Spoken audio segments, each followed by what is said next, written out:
Ang pumunta na po ka na gibawal man ang kanang baboy mata Miyerkules sa Biyernes sa Bagles.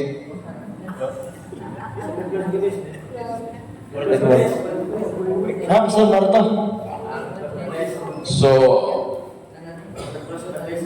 tinuod na siya. Mao na sugo sa itong simbahan nga naagyo yung mga tinudlong panahon nga iyang gibawal ang pagkaon ni Ana isip pagpanton sa atong gana.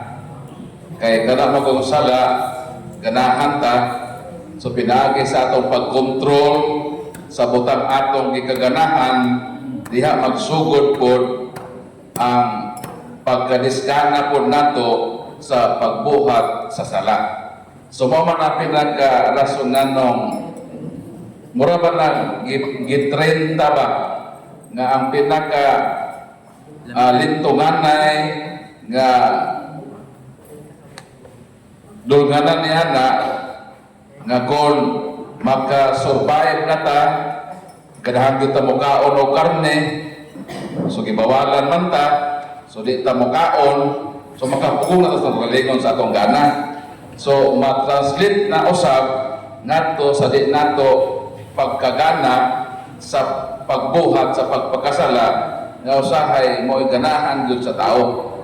So Miyerkules sa Bagles, matag adlaw nga Biyernes sa Kwaresma, o kung ikaw mo desay nga kada Biyernes ikaw mukaon sa karne ug uban nga mga karne na imo imo kaganahan, imo man ang personal nga pagpili. So mas the best. Nga gawas ka ang simbahan nagbawal sa tanang Biyernes sa simana sa Kwaresma, bisan dili under sa mga adlaw sa Kwaresma, bihatanan nga mga Biyernes di tuig na may at least 52 ka Fridays, 52 ka Biyernes sa isa ka tuig. Kung mayon ka Lord, di lang Lord kay kada Kwaresma ko nga Biyernes magbuasa sa tanang Biyernes ko sa tibuok tuig, imo na pagpili mo. Kay bisaan man ka na, imo po na siyang tumanon bro. Dili na sala. Kay imo man na pag-control sa imong personal gana sa maong pagkaon. Okay, salamat Brad Paul. Apan sa dili pa nato ibrahim nga kapit puro mahimo na ta nga mga pe. Onya nga atong kape nga gitimplahan atong dadon sa atong ibrahan para tuloy-tuloy ang ligaya sa atong mga open forum. Yan tayo acknowledge sa nato former President Brother Roland Gisa. Welcome bro. Sunod pa utara. Ake, Brad. Maayo kami mo propon nakoy nabantayan sa usa ka nakoy naka dialogue ko sa usa ka Muslim giniingon ko nung kita ko nung mga Kristiyano kumagawan ko nung tagbaboy may impierno ko daw kay sa iyang pagbasa ko sa Biblia si Jesus gibalhin niya ang tibuok 36,000 demons nga sa baboy o mao kunoy kita ko ng mga Kristiyano nga sige ko nung magpakasala kada adlaw. Ikaw ba nag-iingon bro? Or just myth bro? Kadtong daotang espiritu nga misuod sa baboy, walay buhi ato. Kaya nga lobos ang tanan ba? Kaya atong baboy wala mayawae. Pwede lang kaunon. So kana mohugom na talagi nga mukha og baboy may impierno, labot sa Ginoo. Iba sabi na ko kina sa Roma 14:23 nga dili lagi maghukom ang tao mukha og gulay ra sa tao mukha og bisan unsa. Kay mismo ang Ginoo gani gidawat ta mga sa Ginoo na mukha og bisan unsa. Kasi nganong ila pa man i-judge nga may impierno. Isa man ay labaw sila ang Ginoo. Nga magay mahukom ang Ginoo na.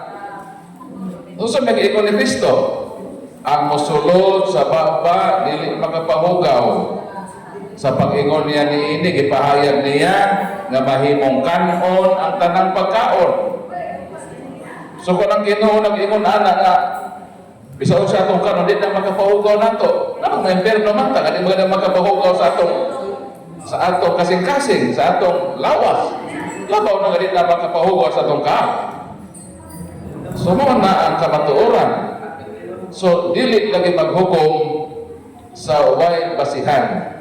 Kay dili man ta Ginoo o kita magkatoliko, dili ko ta maghukom sa mga tao nga di mo kaon. And vice versa na siya.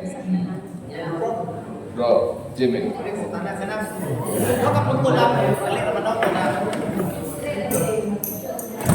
Clarification lang, Brad Paul, may gabis na. Gusto ko klarohon una is kaning atong mga pinanggang nga igsuon nga mga butang ng mga sabilista, matawag man sila nga Kristiyano. Dili kadong punto is so base sa tema ngayon ipasabot klaro na nasabtan nga sa Hudiyo adunay gibawal nga pagkaon. Tama no? So sa Hudiyo na gibawal.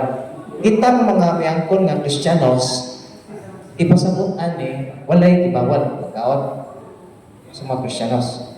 Base sa tema lang ito. Walay gibawal sa Kristiyanos. Ang gibawal nato bro kung pananglitan na hibalo ka nga ang maong pagkaon gihalad sa Dios nahibalo ka ba? Dayon makonsensya ka nga ang maong pagkaon gihalad sa Dios tungod sa imong konsensya dili ka mukaon ni anak, dili ka na tungod kay gibawal, kundi tungod kay kana makapahasol sa imong konsensya. Naman na sa ingon ni San Pablo sa unang Korinto 10:25. Makahimo ka mo pagkaon sa bisan unsang karne gibeligya sa merkado sa walay pag-agad sa inyong konsensya. Kay sumala sa giingon sa kasulatan ang kalibutan ug ang bisan unsang butang niini iya sa Ginoo kung ang dili magtotoo mo dapit kanimo sa pagpangaon o mihukom ka sa pagkuyog kaniya kaon sa idulot kaninyo ug ayaw pagpangutana tungod sa konsensya. So di ka maingon na unsa man ning pagkaon nagihalad ni ayaw na pagpangutana kaon sa walay pagpangutana tungod sa konsensya. Kay kung mangutana ka versikulo 29, apan konsultihan kamo nga ang maong pagkaon gihalad ngadto sa mga Dios ayaw kaon, ayaw pagkaon tungod kaniya nga nagsugilon niini kanimo o tungod usab sa imong konsensya. Mo nang o ginon ka nga ginarabang pagkaon naman gihalad na mo sa tambaal.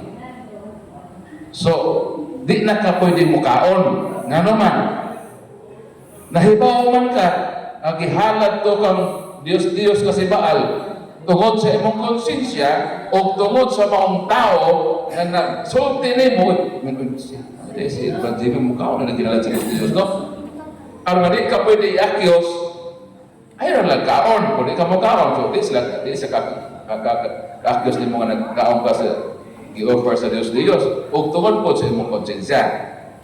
Pero ingon ni San Pablo ipadayon nato dili sa imong kaugalingong konsensya kundi sa iya nga nagsugilon kanimo kung may mangutana nganong but-an man sa konsensyang laing tao ang kagawasan sa pagbuhat. Bana po kagawasan versus konsensya na po mayon ko ano but-an man nimo ko sa pagkaon di na ko agad akong konsensya. Okay, versikulo 30, kung nagpasalamat ako sa Dios alang sa akong pagkaon nganong sawayon man ako may tungod sa pagkaon nga ako gipasalamatan ang Dios. So kung pananglita asa may imo nga pareho ng imong konsensya o nga dili ka magpagaom sa pagbuot sa imong isig na tao nga mukaon ka, imo man ang ipasalamatan ng Ginoo. O although gihalad ko sa Dios, imo din ning i-break. I-break din mo na may breaking ba sa pagkaon, isa may mabitaw tayo dito sa unang Timoteo matuto sila ang pulong sa Dios o ang pag-ampo may nakapabalaan ni ini katong pagkaon na makaon man to kalagihalan man ka baal di nahugawan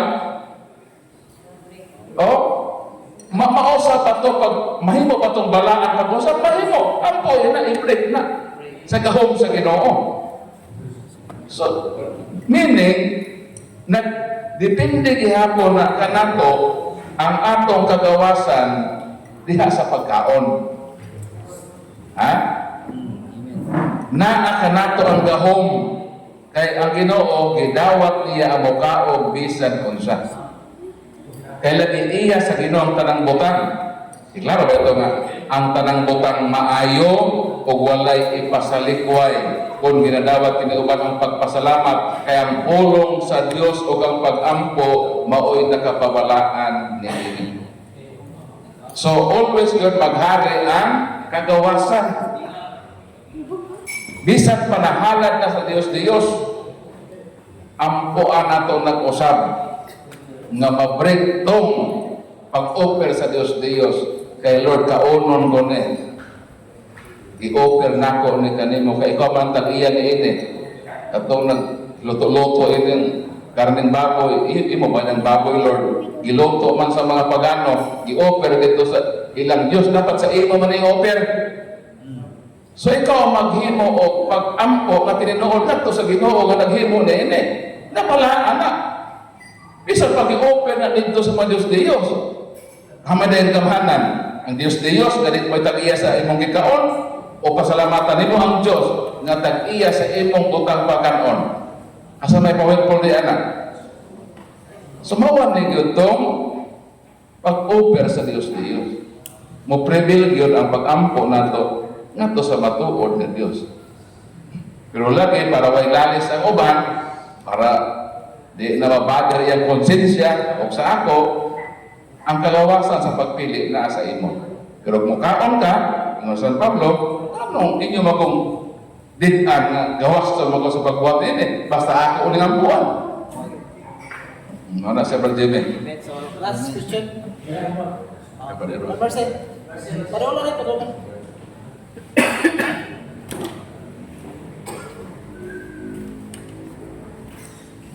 Gabi na itong tanan. Kung karang bro, parang katong panahon ito ni Ibaw, ni Adan ko mga alagdigis, pagkaon sa kahoy niya. Ilang itong lapas nila. Nahibaw na ginoon ko, diba sa wala pa nila itong kaon na. Nahibaw na ginoon ito. Kanya, ilang itong buhat bro niya. Hantod ba ito sa pagkaanak na ni kain ba ito ni Abel, no? Kanya, padayon siya itong i-reject si ginoon bro. Hantod sa iyang kaliwatan. Ang iyang pagutan na nahibaw ba ang Diyos nga si Adan o si Eva mukaon atong kahoyan, no? Unang Juan 3:20 ang Ginoo nahibaw sa tanan. So, nahibaw ang Dios nga makasala tao. Mao gani nga ang Ginoo pagpakasala sa tao automatic dahil siya naghisgot nga naapoy gamiton sa kaluwasan. Kay kumato ko sa laing tinuohan, labi na sa mga saksi ni Jehovah, pagsabot ko na mga na, wa nahibalo ang Ginoo.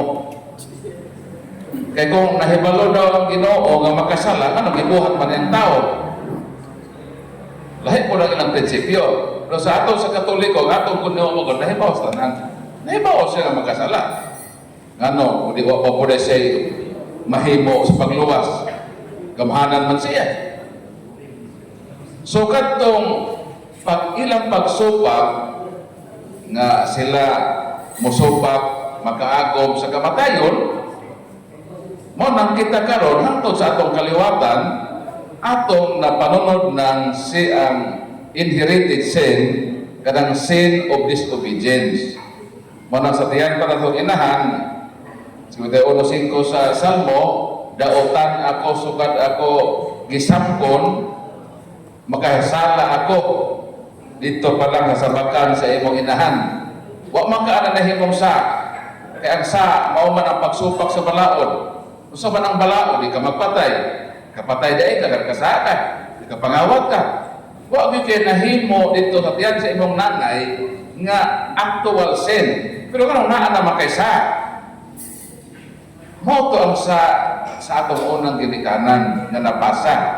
5:12 sa Roma, pinagi sa usa ka tawo ang sala misulod sa kalibutan o ang sala nagdalag kamatayon o ang tanan nga mga tao nakasinati og kamatayon. So ang kalala sa sala nga nahimo ni Adan mura ni og virus ba nga sakit sa pamilya nga napanunod hangtod sa magkaliwatan. Pero ang kagana nato kay gihatagan ta sa Ginoo nga bisan nakasala sila, naghatag ang Ginoo og kaluwasan. Giluwas kita niya pinaagi ni Kristo nga mao ang ikaduha nga Adan. Unang Korinto 15:45-47. Si Kristo ang ikaduha o ang katapusan nga Adan. Kung si Adan ang hinungdan sa itong pagpagasa, na ibag-ong Adan nga mo si Kristo. Nga mo'y mihulit sa napalpak nga role ni Adan sa kalautan sa katawhan. Si Kristo ang gamit nga mo'y muluwas, duhang hinungdan sa pagkapukan, si Adan o sa iba, ang igamit sa Ginoo ang bagong Adan ug ang bagong iba nga mao ang mahal nga Birhen nga Maria. Sumotong tubag sa mga tanan. Nahibalo ang Ginoo, pero nag-andam po siya o kaluwasan. So, nakipulong question bro? Itong, di ba na, itong CKL, balitahin sa ganda ba? Ha? Wala nila yung balahog na ikakamutan nila ikakabang kayo sa iba. Iba ba na CKL? Actually, ang balaod yun ka na gisulat na yun nga balaod, nahitabo na yun ang panahon ni Moises. Gikan ka Moises, padulungan to sa kag-Adan o kag iba, walay written nga balaod. Ang Ginoo naghataw balaod, verbally ngadto kang Adan o iba.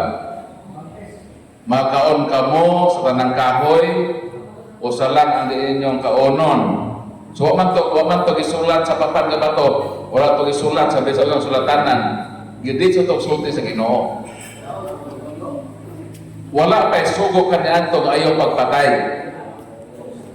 Wala pa'y balaod nga nakasulat nga di ka magpatay. Pero dautan ang pagpatay. Bisan pa way balaod.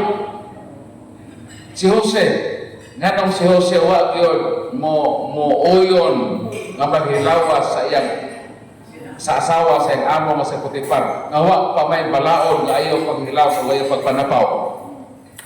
Kaya nahibalo si Jose sa kasing-kasing nga sa Eden, Adan o Eva ra, wa may third party. Pero kung muapil pa siya, kang Potifar o iyang asawa, nahibalo siya nga di ni mao ang plastada sa arrangement sa Ginoo sa kaminyoon. Although pa'y balaod, pero ang matarong na konsensya sa tao, nagtudlo na siyang kasing-kasing unsay maayo, unsay dautan. Mao na siya dong, bro. Okay. So na pa? Manay mo pahapon last kay murag iabot na tas time kay napay service. Okay. Napay kwan. Okay, so kasi naay gusto mo pahabol clarification pwede na, pero kung wala na, ato lang po nang i-end siguro kay naman tayo with service nga ipaabot. Katong night, buhag libro, bro. Wala na. Bro, kasi night, buhag libro. Ay, gusto. Announcement. Ay, announcement. Kani. So, si Brad Paul Alipa, kani sige, kung kita niya sa Facebook, siya ay kalibre 45. Indot na Okay. Kaya naghatag magkatunan ani.